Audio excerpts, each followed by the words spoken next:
अब होगी देश की हर छोटी बड़ी बात वेब टीवी इंडिया के साथ। खबर है कानपुर देहात से, जहां मंडी समिति कानपुर देहात की कार्यशैली से किसान भयभीत हैं। वे किसानों का धान न खरीदने को लेकर किसानों में आक्रोश है।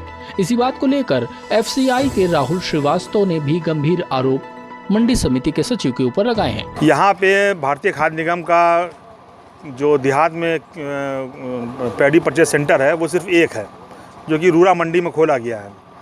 और यहाँ पे 70 से 80% किसान जो है वो सब छोटे किसान हैं, ठीक है। और वो छोटे किसान का संख्या इतनी ज़्यादा है यहाँ पे कि एक कांटे में इनका तौलना संभव नहीं था। इस संबंध में मैंने जिलाधिकारी महोदय से बात करी कि साहब वहाँ पे एक सेंटर और 2 सेंटर और खोल दिया जाए। चूँकि है क्या है कि 2.5% मंडी शुल्क वाला मामला था, इसलिए बहुत से कांटे यहाँ पे ऐसी जगह खुले हैं जहाँ की किसान पहुँच नहीं सकता। इस चक्कर में किसान को मालूम ही नहीं है कि बहुत सा किसान ऐसा आ रहा है कि जो उसके नज़दीक का है और उसको नहीं मालूम यहाँ कांटा खुला है, क्योंकि बहुत इंटीरियर कांटे खुले हैं। इसलिए मैंने जिलाधिकारी महोदय से कहा कि रामनगर में कांटा खुला हुआ है जो कि यहाँ के बिल्कुल पास है रूरा की, उसको मंडी में शिफ्ट करा जाए। तो फिर जिलाधिकारी महोदय ने उसको परसों शिफ्ट करा यहाँ पे। परसों से लेके आज तक अभी तक उसने कोई ख़रीद नहीं करी है। और बोरे की समस्या पीसीएफ वाले बता रहे हैं कि मेरे यहाँ बोरा नहीं है। और यहाँ पे इतने ज़्यादा किसान आ रहे हैं कि यहाँ पे संभव नहीं है कि एक कांटे में सबका समाधान हो सके।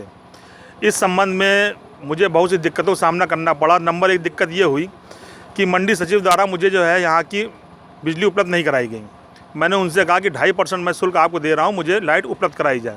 तो उनका ये जवाब था कि नहीं, आप अपनी केबिल लाइए, अपनी केबिल से लाइट खिंचवाइए। तो मैंने अपनी केबिल से लाइट खिंचवाई और लाइट खिंचवाने के बाद जो है इलेक्ट्रिशियन भी खुद बुलाया। उसके बाद यहाँ पे लाइट 12 से 3 आती है। 12 से 3 लाइट आने पे क्या होता है कि 3 घंटे में किसान का माल तौलना संभव नहीं है। उसके लिए मैंने उनसे कहा कि जनरेटर की व्यवस्था कराइए, तो उन्होंने कहा कि जनरेटर की व्यवस्था मैं नहीं करा सकता। उस संबंध में मैंने भी ठेकेदार से कह के कहा कि ठीक है चलो हम लोग व्यवस्था करते हैं। भी जनरेटर की व्यवस्था करवाई, जनरेटर की व्यवस्था करवाई, लाइट की व्यवस्था करवाई और उसके बाद एक कांटा भी खोला। लेकिन दूसरा कांटा जो पीसीएफ का हमारे थोड़ा सा आगे खुला हुआ है, उसके निष्क्रिय होने की वजह से यहाँ पे खरीदने में बहुत दिक्कतें आ रही है और किसान यहाँ से इधर से उधर भटक रहा है। पीसीएफ और ये एफसीआई में क्या कुछ तालमेल का नहीं एक्चुअली क्या है कि एफसीआई जो है सेंट्रल गवर्नमेंट संस्था है और हमारा जो एक मुख्य काम है वो मुख्य काम चावल प्राप्ति का है। चावल प्राप्ति का काम है और प्लस एनएफएसए में या पीडीएस में जो भी इशू होता है वो भी काम हम करते हैं। इसलिए हमारा लक्ष्य जो है, मेरे पास काम भारतीय खाद्य निगम के पास काम बहुत ज़्यादा है, इसलिए मेरा लक्ष्य भी जो है एक 1500 एमटी का लक्ष्य है। और बाकी जो क्रय केंद्र हैं इनके पास ना स्टोरेज का काम ना कोई काम है। उसके बावजूद जो है इनकी निष्क्रियता के चक्कर में जो है रूरा मंडी में किसानों को बड़ी दिक्कत हो रही है।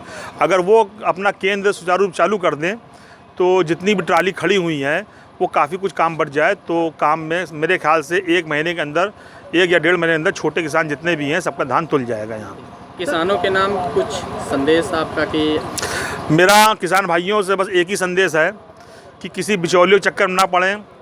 होता क्या है कि बिचौलियों आपके पास आते हैं और कहते हैं कि आपके क्रय केंद्र में मैं नेतागिरी करके, मैं सिफारिश करके और किसी से कह के और फर्जी कह देते हैं कि मेरे डीएम साहब से संबंध है, मेरे एसडीएम संबंध है, मैं करवा दूंगा। उसके बाद वो बिचौलिया जो है किसान का कागज़ ले कर यहाँ रजिस्ट्रेशन करवा देते हैं और उससे जो है उसके मद में उससे कुछ पैसा ले लेते हैं और पैसा लेने के बाद जो है यहाँ पे धान गिरवा देते हैं। उस संबंध में मुझे ये कहना है कि मेरी किसान भाइयों से अपील है कि वह स्वयं आए, किसी बिचौलियों के माध्यम से ना आए और स्वयं मुझसे मिलें, केंद्र प्रभारी से मिलें। और अगर उनको कोई भी समस्या है तो मेरा मोबाइल नंबर 8400000711 नंबर है, इस नंबर पर संपर्क करें। अगर कोई बिचौलिया आपसे कहता है उसकी तुरंत जो है सूचना दें और उसके खिलाफ कठोर से कठोर कार्रवाई और एफआईआर दर्ज कराई जाएगी। खास बात यह है कि मंडी समिति के निरीक्षक यह सब जानते हुए भी मूक दर्शक बने हुए हैं। किसान दबी जुबान में ये भी कह रहे हैं कि बिना मंडी सचिव रूरा और कर्मचारियों की मिलीभगत यह संभव नहीं है। किसान को अपनी उपज की जो कीमत मिलनी चाहिए वह अभी नहीं मिल पा रही है। व्यापारी किसान को मंडी तक पहुंचने ही नहीं दे रहे हैं। किसान को बीच में ही रोक लेते हैं और उपज को औने पौने भाव में खरीद लेते हैं।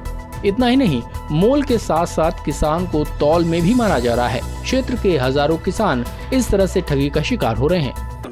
धान बेचने में बहुत परेशानी है। क्या? एक तो 42 किलो तौलते हैं दूसरी 2-2 3-3 दिन लग जाते हैं, नंबर नहीं लगता है। एक जगह धान की तौल हो रही है, दूसरी जगह बंद पड़ा है कांटा, वहाँ तौले नहीं हो रहा, वहाँ व्यापारियों का माल तौल रहे हैं। आपका नाम क्या है? हरिओम।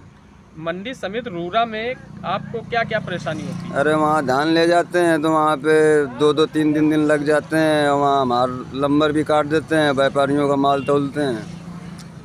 इस खबर की कवरेज के दौरान वेब टीवी इंडिया के संवादक प्रवीण सिंह ने जब मंडी समिति रूरा से कुछ पूछने की कोशिश की तो मंडी सचिव रूरा ने जवाब देने से मना कर दिया।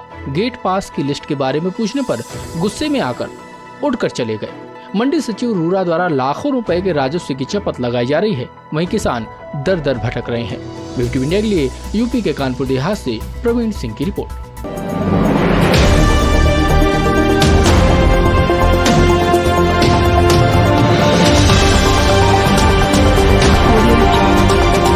अब होगी देश की हर छोटी बड़ी बात वेब टीवी इंडिया के साथ।